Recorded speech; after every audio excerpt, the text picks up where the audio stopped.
Hello student, Atul academy classes में आपका स्वागत है। हम लोग क्लास 12th की फिजिक्स कर रहे हैं, जिसमें हम लोग सेकंड चैप्टर पढ़ रहे थे और उसमें जो टॉपिक चल रहा था वो था संधारित्र। और जब हम संधारित्र पढ़ रहे थे तो उसमें हम लोगों ने जो इसके आगे जो टॉपिक किया था, जो पिछले वीडियो में हम लोगों ने किया था, वो था संधारित्रों का समायोजन या संयोजन कहते हैं, संयोजन। ठीक है, जोड़ा कैसे जाता है संधारित्रों को, उस तरीके से वही चीज़ हम लोग उसके बारे में पढ़ रहे थे। तो संधारित्रों को जोड़ने के लिए हम लोगों ने दो चीज़ें पढ़ी थी, एक था श्रेणी क्रम संयोजन और एक इसके बाद है पार्श्व क्रम संयोजन। तो श्रेणी क्रम संयोजन हम लोगों ने पिछले वीडियो में पढ़ लिया था, वो थोड़ा सा हम लोग एक रिकैप कर लेते हैं थोड़ा सा। जब आप संधारित्र को इस तरह से निरूपित करते हैं, ठीक है, संधारित्र को हम लोग किस तरह से निरूपित करते हैं जरा समझिएगा। संधारित्र, अगर दो संधारित्र हैं जिसका एक का निगेटिव पोर्शन दूसरे की किससे जुड़ जाए, अगर एक का निगेटिव पोर्शन दूसरे के पॉजिटिव सिरे से जुड़ जाता है, तो अगर इस तरह का आपका संयोजन होता है, यहाँ पे कोई बैटरी लगी हुई है, ये हो जाएगा C1, ये हो जाएगा C2। तो अगर आपका इस क्रम से जुड़े कि विपरीत आवेश, कौन से विपरीत आवेश आपस में क्या हो, विपरीत आवेशों की प्लेट क्या है आपस में जुड़ी हुई हो, ठीक है, ऐसा संयोजन जिसमें एक का निगेटिव दूसरे के पॉजिटिव या एक का पॉजिटिव दूसरे के निगेटिव से जुड़ा हुआ हो, तो इस तरह के संयोजन को हम लोग कहते हैं श्रेणी क्रम संयोजन। इस तरह के कहते हैं श्रेणी क्रम संयोजन। और हम लोगों ने यहाँ से जो वैल्यू निकाली थी वो निकाली थी 1/c = 1/c1 + 1/c2। ये इसका फॉर्मूला निकल के आया था। ठीक, आज जो टॉपिक हम लोग पढ़ रहे हैं वो है पार्श्व क्रम संयोजन। वो क्या है? पार्श्व क्रम संयोजन। पार्श्व क्रम संयोजन, पार्श्व क्रम संयोजन, इसी को कहते हैं समांतर क्रम संयोजन। क्रम संयोजन, ठीक। पार्श्व क्रम और समांतर क्रम संयोजन क्या कहलाता है? मान लेते हैं अगर आपका एक संधारित्र है, अगर दो संधारित्र हैं, जैसे समझिएगा दो संधारित्र हैं, इनकी ये प्लेट पॉजिटिव और ये भी प्लेट इनकी पॉजिटिव है, ये निगेटिव है, ये निगेटिव है। यहाँ पे क्या जुड़ रहे थे? विपरीत। यहाँ पे क्या थे? विपरीत आवेशों की प्लेट। अगर विपरीत आवेशों की प्लेट जुड़ रही थी तब तो कौन सा क्रम चल रहा था आपका? श्रेणी क्रम। लेकिन यदि आपकी जो प्रथम प्लेट है, अगर आपका जो संधारित्र है, पहला संधारित्र, उसकी पॉजिटिव प्लेट दूसरे वाले के भी पॉजिटिव से क्या हो? जुड़ी हो, और ये हो जाएगा, ये आपका C2 है, ठीक। और ऐसा ही यदि आपकी निगेटिव वाली प्लेट निगेटिव दूसरे वाले के निगेटिव से जुड़ी हो, तो इस तरह का अगर संयोजन बनता है, तो इस तरह का अगर संयोजन बनता है, यहाँ बैटरी लगी हो, इस तरह के संयोजन को हम लोग कहते हैं पार्श्व क्रम संयोजन। इसमें क्या होता है? पार्श्व क्रम संयोजन में क्या होता है? समांतर क्रम संयोजन में, समांतर क्रम संयोजन में, समांतर क्रम संयोजन में क्या होता है? समान आवेश की प्लेटें आपस में जुड़ी होती हैं। समांतर क्रम संयोजन में समान आवेश, मतलब अगर पॉजिटिव है तो पॉजिटिव का पॉजिटिव वाले सिरे से मिल करके और निगेटिव का निगेटिव वाले सिरे से मिल करके इस प्रकार का अगर संयोजन बनता है कि पॉजिटिव का दूसरे वाले के पॉजिटिव से जुड़ा हुआ हो, ये C2 यहाँ पे भाई, ठीक, पॉजिटिव का पॉजिटिव से, निगेटिव का निगेटिव से, यानी समान आवेश की प्लेटें आपस में क्या हो? जुड़ी हों, तो इस प्रकार के जो संयोजन होते हैं इसे हम लोग कहते हैं पार्श्व क्रम संयोजन। अगर विपरीत हैं तो श्रेणी क्रम, अगर समान है तो पार्श्व क्रम या समांतर क्रम संयोजन। ठीक है, चलिए इसमें जो है अब बात करते हैं कि इसका डेरिवेशन कैसे किया जाए, इसको डेराइव कैसे किया जाए, इसको प्रूव कैसे किया जाए। तो जरा समझिएगा, अगर मान लेते हैं दो प्लेटों को इस प्रकार से जोड़ा गया है कि पॉजिटिव प्लेट निगेटिव आवेश, इस पॉजिटिव प्लेट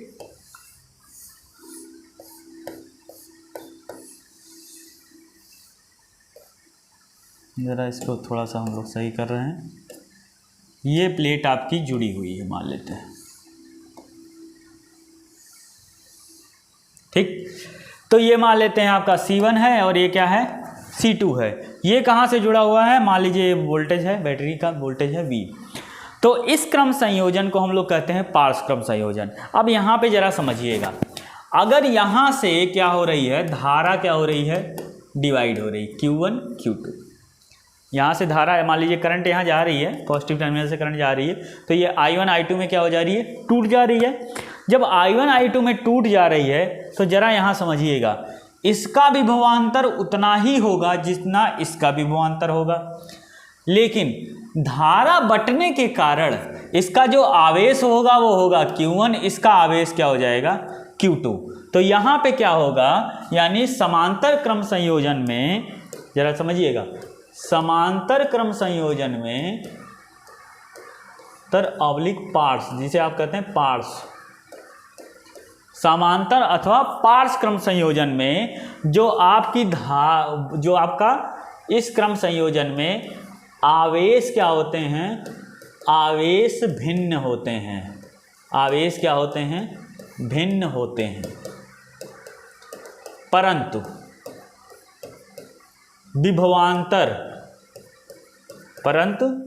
विभव या विभवांतर, जिसे आप कहते हैं V, ठीक, परंतु विभवांतर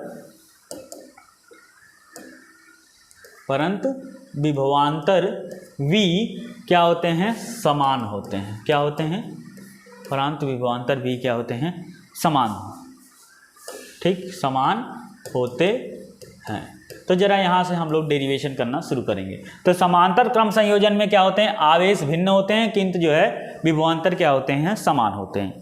तो चलिए इसके लिए अगर हम मान लेते हैं तो इसके लिए वैल्यू जो आएगी वो आएगी Q1 और इसके लिए जो वैल्यू आई है वो क्या आई है, Q2। तो अगर हम निकालना चाहें प्रथम संधारित्र के लिए Q बराबर C1V, क्योंकि विभवांतर क्या है, समान है। और दूसरे के लिए, अच्छा द्वितीय प्लेट के लिए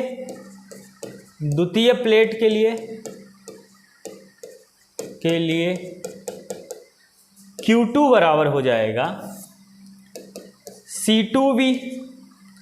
ठीक, प्रथम प्लेट के लिए आवेश Q1V। ठीक है, ये कौन सा कहाँ से आ रहा है, संधारित्र का फार्मूला क्या होता है, Q इक्वल टू होता है CV। ये कहाँ से आया है, संधारित्र की धारिता कैसे निकाली जाती है, संधारित्र की जो धारिता निकाली जाती है वो Q इक्वल टू CV होता है, जहाँ C क्या है, धारिता है। ठीक, तो अब जगह यहाँ से देखिएगा, Q1 यानी प्रथम प्लेट के लिए जो आया है आवेश वो आया है Q1 C1 हो गया V, और द्वितीय प्लेट के लिए आया है Q2 C2 V। ठीक, प्रथम और द्वितीय प्लेट आपकी हो गई। अब यहाँ पे हम अगर कुल आवेश निकालना चाहें तो टोटल यानी कुल आवेश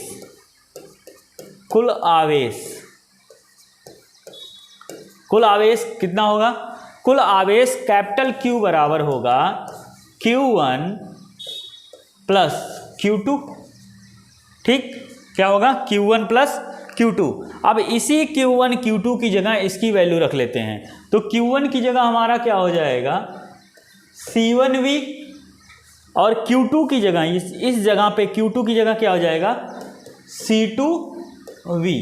अब जरा यहाँ से समझिएगा क्या होता है, अगर यहाँ से देखिए V यहाँ से क्या कर लेते हैं हम लोग, कॉमन कर लेते हैं, ये हो जाएगा C1V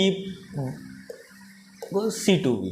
ठीक, अब ये क्योंकि यहाँ पे क्या है, गुणे में है, तो इसको इधर ले आएंगे, इधर ले आएंगे तो क्या हो जाएगा, ये इधर अगर इसको लेकर के आते हैं तो ये क्या हो जाएगा, इधर लेके आते हैं तो ये हो जाएगा आपका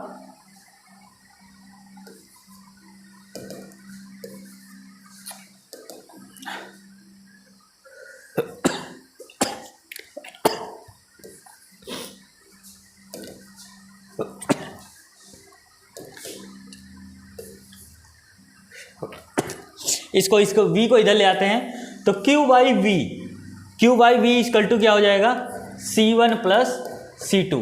अब यहाँ पे जरा समझिए, Q इक्वल टू होता है CV, Q इक्वल टू क्या होता है, CV, और यहाँ से अगर आप C की वैल्यू निकालें तो C बराबर हो जाएगा Q बाई वी, C बराबर क्या हो जाएगा, Q बाई वी। तो यहाँ पे देखिए आपको Q बाई वी मिल रहा है, Q बाई वी मिल रहा है। तो आप जानते हैं अगर आप यहाँ से V मल्टीप्लाई में है, V को इधर ले आते हैं तो Q बाई वी हो जाएगा, यानी C equal to Q by v हो जाएगा। तो इसकी जगह हम लोग क्या लिख रहे हैं, क्योंकि Q by v equal to होता है C। अगर ये टोटल है, अगर ये क्या है टोटल, तो ये भी क्या है टोटल, ये भी टोटल है। तो यहाँ पे अगर ये दोनों टोटल हैं तो ये भी क्या आ जाएगा टोटल। ध्यान रखिएगा, टोटल मतलब कुल, कुल को हम लोग एक चीज़ और जानते हैं, रिजल्टेंट, परिमाणीय जिसे कहते हैं। तो अगर ये परिमाणीय है, ये परिमाणीय है यानी रिजल्टेंट है, तो ये भी रिजल्टेंट होगा, ये भी क्या होगा परिमाणीय होगा। क्योंकि ये परिमाणीय क्यों कह रहे हैं, क्योंकि दोनों में ये चीज़ें कॉमन है, तो ये टोटल वैल्यू हो जाएगी। तो इसीलिए यहाँ पे भी क्यों ना आएगा, अगर ये परिमाणीय है और ये भी परिमाणीय है तो ये भी क्या हो जाएगी, ये भी चीज़ क्या हो जाएगी आपकी परिमाणीय हो जाएगी, यानी C परिमाणीय हो जाएगा। C टोटल को क्या कहा जाता है, C परिमाणीय। तो अब यहाँ से आप क्या करिए, ठीक, इस C की वैल्यू यहाँ पे रख देते हैं। तो यहाँ से जो डेरिवेशन करने पे आएगा वो C परिमाणीय बराबर हो जाएगा C1 प्लस C2, और ये आपकी वैल्यू निकल करके आ जाएगी। तो यहाँ से आप देख सकते हैं C परिमाणीय बराबर हो जाएगा C1 प्लस C2। तो ये जो डेरिवेशन था, जो भी पार्स क्रम का डेरिवेशन था, वो ऐसे किया गया है क्योंकि हम जानते हैं आवेश भिन्न होते हैं परंतु विभवांतर क्या हो जाता है, समान होता है। यदि विभवांतर आपका समान है तो हम लोग यहाँ से देख लेते हैं, प्रथम आवेश के लिए क्या हो जाएगा Q इक्वल टू C1V, और द्वितीय आवेश के लिए हो जाएगा Q2 इक्वल टू C2V। तो यहाँ पे आप टोटल अगर कुल आवेश या परिमाणीय निकालना चाहें तो Q1 Q2 Q3 निकल जाएगा, और इस तरह से आपका परिमाणीय आ जाएगा। तो यहाँ से ये चीज़ ध्यान रखिएगा, ये परिमाणीय किसके लिए आया है, ये आया है पार्स क्रम के लिए। तो जरा यहाँ से अब देखते हैं, इस पर एक न्यूमेरिकल लगा लेते हैं। यदि आपका परिमाणीय किसके लिए आया है, समांतर क्रम के लिए, परिमाणीय किसके लिए आया है, समांतर क्रम के लिए। समांतर क्रम के लिए जो किसका आया है, संधारित्र का, संधारित्र का परिमाणीय किसके लिए, समांतर क्रम के लिए। तो देखिए C बराबर C1 प्लस C2, और जरा समझिएगा संधारित्र का, देखिए ये किसका है, संधारित्र का परिमाणीय किसके लिए आएगा, श्रेणी क्रम संयोजन के लिए। किसके लिए आ जाए, श्रेणी क्रम, किसके लिए आया है, श्रेणी क्रम संयोजन, श्रेणी क्रम संयोजन के लिए। तो श्रेणी क्रम संयोजन में हम लोगों ने पढ़ा था, क्या पढ़ा था, 1/C equal to 1/C1 plus 1/C2। तो अगर मान लेते हैं n नंबर ऑफ जुड़े हैं, तो यदि कुल संधारित्र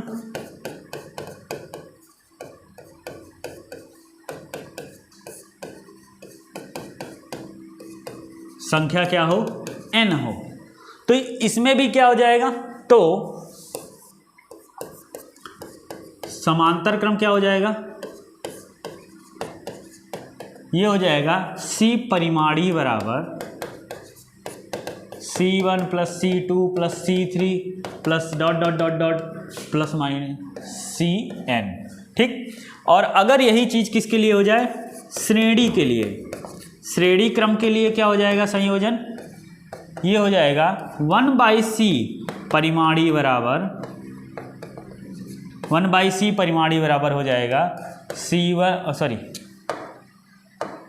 1/C1 plus 1/C2 plus 1/C3 plus dot dot dot dot dot dot dot plus 1/Cn। तो अगर आपका n नंबर के संधारित्र जुड़े हों, अब संधारित्र चाहे जितने जुड़े हों, तो श्रेणी क्रम समांतर क्रम में संयोजन इनका ये आ जाएगा और श्रेणी क्रम में संयोजन ये आ जाएगा। ये चीज़ इंपॉर्टेंट है, इस पर आपके क्या होते हैं, न्यूमेरिकल लगाए जाते हैं। ठीक है, तो अभी हम यहाँ पे न्यूमेरिकल लगाते हैं, देखते हैं आपकी बुक में कोई न्यूमेरिकल दिया है कि नहीं। आपकी बुक में जो न्यूमेरिकल है उसके बारे में ज़रा देख लेते हैं, क्या है न्यूमेरिकल या एग्जाम्पल कोई है। ज़रा यहाँ देखिएगा, ये आपका संधारित्र था, ये देखिए ये है श्रेणी क्रम के लिए, ये किसके लिए है, श्रेणी क्रम के लिए, और ये संयोजन था आपका पार्श्व क्रम के लिए, n नंबर तक के लिए प्राप्त करने के लिए ये है। अब यहाँ पे देखिए एक क्वेश्चन है 10 माइक्रोफैराडे के, किसके, 10 माइक्रोफैराडे के 4 संधारित्र हैं। कितने संधारित्र हैं, 4। तो उसका तुल्य परिमाधारिता, तुल्य धारिता का मतलब होता है, तुल्य का मतलब ही होता है परिमाणीय, इसका मतलब भी क्या होता है, परिमाणीय, इसका मतलब भी क्या होता है, परिमाणीय या परिमाण किसे कहते हैं। ठीक, तो परिमाणीय या परिमाण धारिता निकालनी है आपको, परिमाणीय धारिता निकालनी है। जरा समझ लेते हैं, देखिए प्रत्येक आवेश भी ज्ञात करना है जब विभवांतर दिया गया है। तो तुल्य धारिता दोनों के लिए है, नेटवर्क है तो एक बार आप इसके पार्श्व के लिए निकाल लेंगे। ठीक है, पार्श्व क्रम के लिए तो आपने एक चीज़ पढ़ा है, पार्श्व क्रम के लिए हम लोगों ने जो संयोजन किया है उसके लिए सॉरी पार्श्व क्रम के लिए हमारा जो आएगा वो ये है।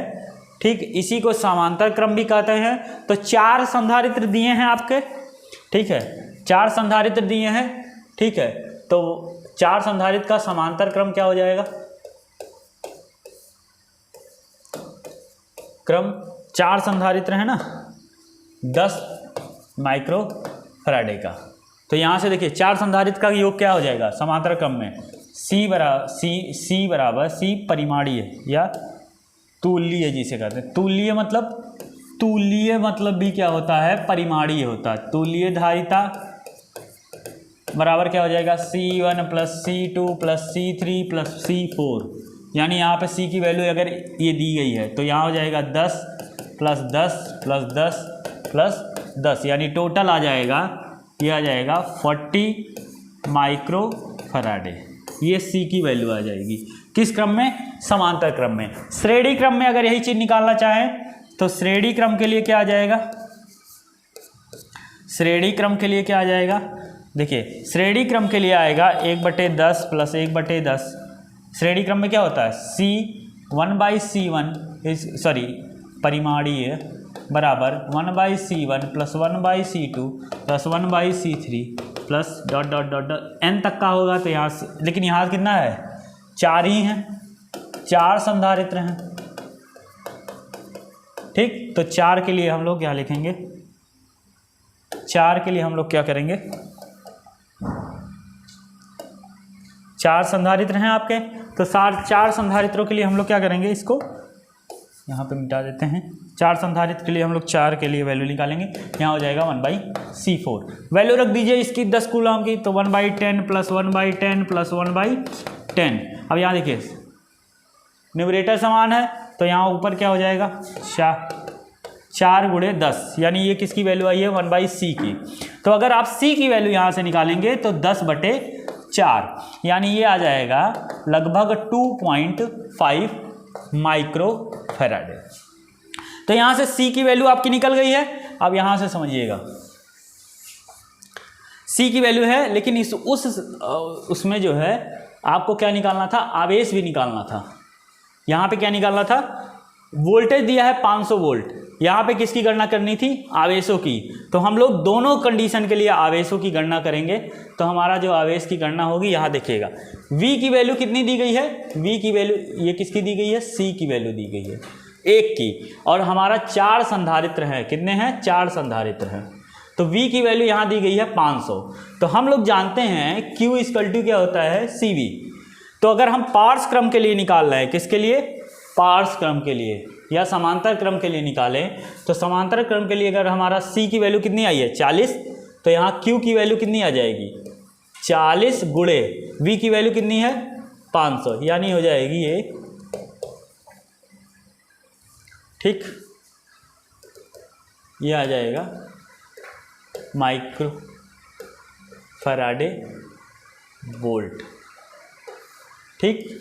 और यहीं पे अगर हम इसके लिए निकालें श्रेणी क्रम संयोजन के लिए, ये किसके लिए आया है, आवेश आया है पार्श्व क्रम के लिए, किसके लिए आया है, पार्श्व क्रम के लिए, ठीक। और अगर हम श्रेणी क्रम के लिए निकालना है, यानी श्रेणी के लिए क्या निकालना है, श्रेणी आवेश, श्रेणी क्रम में आवेश, तो जरा समझिएगा, यहाँ भी Q इक्वल टू क्या हो जाएगा, CV। तो C की वैल्यू यहाँ पे कितनी दी गई है 2.5 इंटू 500, वोल्टेज की वैल्यू 500 दी गई है। तो ये आ जाएगा, Q की वैल्यू आ जाएगी 25 25 125, ठीक। 2 जीरो है यहाँ पे, 1 जीरो, 2 जीरो लगा दीजिए, लेकिन 1 के बाद दशमलव तो यहाँ, यानी यहाँ आ जाएगा 1250 माइक्रो फैराडे और क्या हो जाएगा वोल्ट। तो ये आवेश की वैल्यू आ जाएगी किसके लिए, श्रेणी के लिए, और ये आ जाएगी पार्श्व क्रम के लिए। ये आपका था आपका संधारित्रों का संयोजन, जिसमें हम लोगों ने पार्श्व और श्रेणी क्रम पढ़ा। अगले टर्न पे हम इसकी ऊर्जा की गणना करेंगे। तब तक के लिए आप पढ़ते रहिए। धन्यवाद। इसका रिवीजन कर लीजिए अच्छे से। धन्यवाद।